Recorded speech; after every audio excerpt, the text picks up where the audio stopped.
राजस्थान में राजनीतिक हलचल तेज हो गई है। शनिवार की देर रात पूर्व मुख्यमंत्री अशोक गहलोत कोटा रेलवे स्टेशन पहुंचे और वहां पर विधानसभा उपचुनाव के अंतिम दिन सभा को संबोधित करने के लिए 12 जिले में रह रहे थे, लेकिन स्टेशन पर कांग्रेस पार्टी की अंदरूनी कलह सबके सामने आ गई।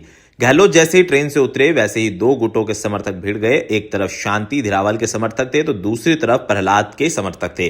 दोनों तरफ से जोरदार नारेबाजी शुरू हो गई और बात इतनी बढ़ गई कि समर्थकों में धक्का मुक्की होने लगी और स्टेशन पर ही माहौल गर्म हो गया। पुलिस ने बीच बचाव करने की कोशिश करी, लेकिन समर्थकों ने पुलिस के साथ भी बहस करी और नोकझोंक इतनी तेज हो गई कि हालात बेकाबू होने की कगार पर पहुंच गए।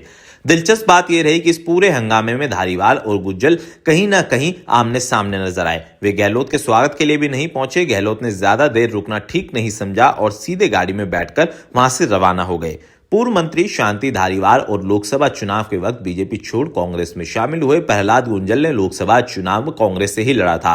गुंजल ने कांग्रेस में शामिल होने के बाद से ही लगातार उनके समर्थक शांति धारीवाल के समर्थक आपस में भिड़ रहे थे और कार्यक्रम में अपने नेता की ताकत दिखाने के लिए नेताओं के नाम की नारेबाजी करते हुए नजर आए। पिछले दिनों कांग्रेस जिला अध्यक्ष के आवेदन लेने के लिए दिल्ली से पहुंचे पर्यवेक्षक के सामने भी कांग्रेस कार्यालय में जमकर हंगामा हुआ था। दोनों ही नेताओं के समर्थक ने अपने अपने नेताओं के नाम से नारेबाजी करी।